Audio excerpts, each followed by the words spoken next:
What is going on, guys? We are back today. A little bit lost. Got lost in the streets today. Ended up on Hut. Haven't played a Hut in such a long time. It's been a while.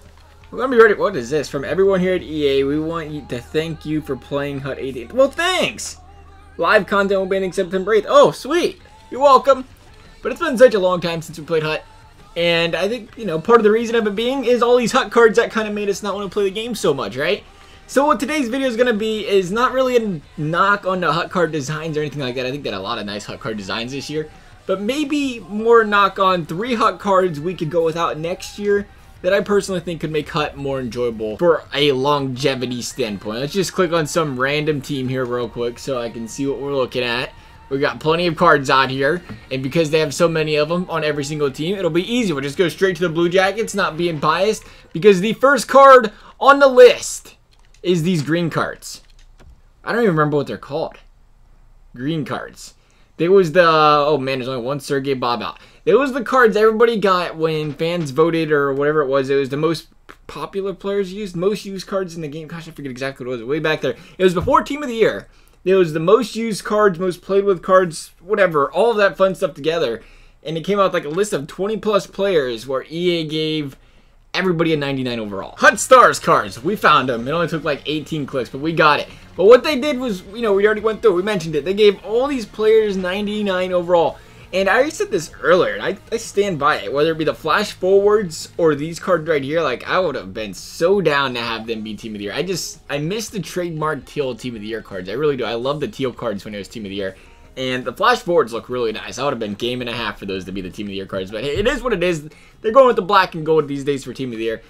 They can do it how they please, right? But the reason I think we need to get rid of these cards right here, pretty plain and simple. Look at this. Austin Matthews, Stamkos, Kucherov, PK Subban, Connor McDavid, Tyler Seguin, Victor Hedman. All these guys, probably Team of the Year candidates, strong Team of the Year candidates.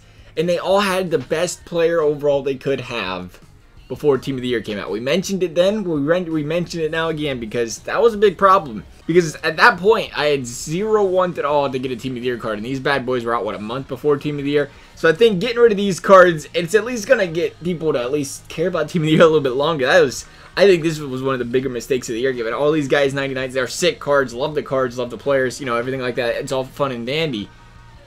But when it comes to them not supposed to be the best cards in the game, but they were the best cards in the game, probably what, minus synergies? I don't think these guys got as many synergies, if I ain't mistaken. Like I said, I like the design. Gotta scrap the idea in general, though. Keep the card design, scrap the cards, because we need Team of the Year to mean something. Our second card on the list, as you can probably already guess, going down this path of having too many upgraded cards, is ice cards.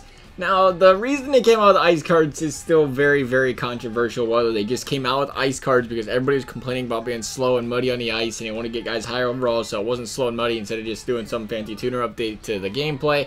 They just gave guys higher overalls to compensate for that. Regardless, the whole point of all these players having lower overalls this year was so EA could progressively upgrade the players that deserve them, get better upgrades down the road. But they came out with ice cards so quickly into the season, we was right back at square one. Like, Stamkos was already a 94 overall at this point once again. Like, the whole point of Stamkos being, what was he, an 88? The whole point of it being an 88, so he could go from like an 88 to an 89 to a 90 or an 88 to a 90. Maybe come Christmas time, he's a 92. Come, you know, February's a 94. Then come Team of the Year, he's a 99. But no, he had a 94 overall this further down the road. We've seen that with a lot of guys. Ice cards were pretty much just a free wash upgrade for everybody. I'm pretty sure everybody got some sort of upgrade. At least a +1, did they not? I forget, man. It's been such a long time. It's been a long time since ice cards came out. Man, it's been a long year. I feel like it went by quick, but it's really been long when you flash back and think it's been a while since I've been playing with the ice cards. Gotta get rid of the ice cards, though. If I had a second one to choose, it's definitely the ice cards. You know what? We gotta come up with more ideas almost here, bro. Because you know what? Ice cards are gonna be in the same boat as Ruby cards. I'll bring them up real quick and we'll talk about them. We'll keep them in the same boat here. Ruby cards were another one. They gave them a second time around. They gave so many guys all these upgrades. Again, I bring it up though. I love the Ruby card look. Like, they look nice.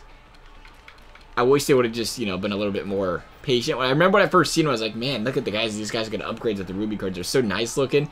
And then I found out that every single player pretty much got one. And then it was like, oh, it loses the relevance. Like, the point of the Ruby card was, again, when you come out with special cards, you want them to be a rare commodity.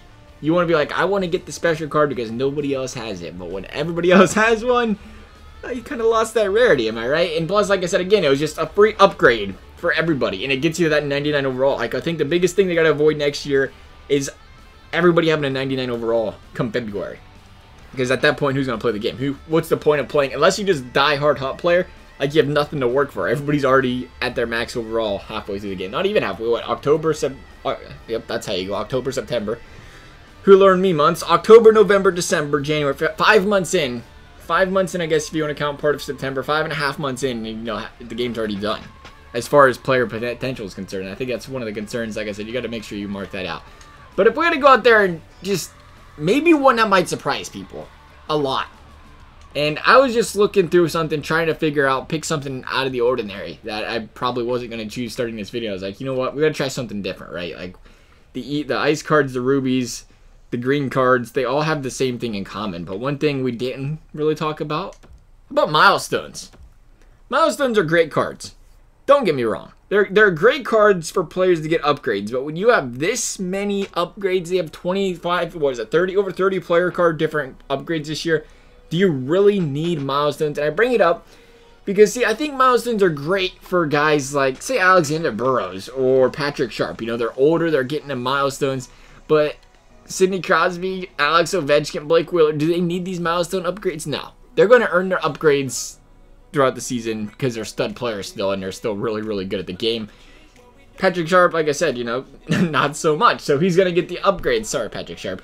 So he's going to get them upgrades still, and people might want to get him because he's got upgrades. Like, I think if you wanted to, per se, get rid of milestones completely, I wouldn't be against it. But I think the other option would be raise the standards.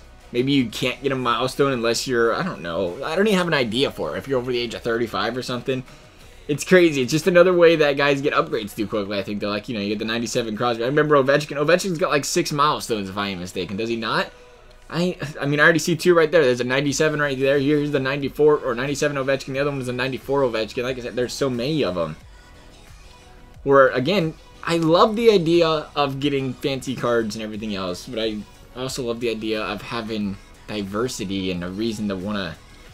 If I got on FIFA right now, the most popular Ultimate Team game EA has, Ultimate Team in general, you will not see this many 99 overalls. And I think they got to learn from that. And I think, again, sometimes you just got to cut stuff out.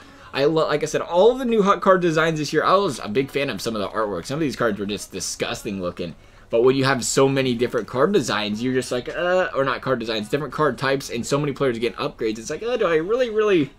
As disgusting as that card is, do I need that card? Not really, you know? Like, I'm hoping next year when they release cards like, gosh, where's that Master Set? I'm really hoping next year when I see Master Set cards, everybody's dying to get them. Why? Because look at the cards.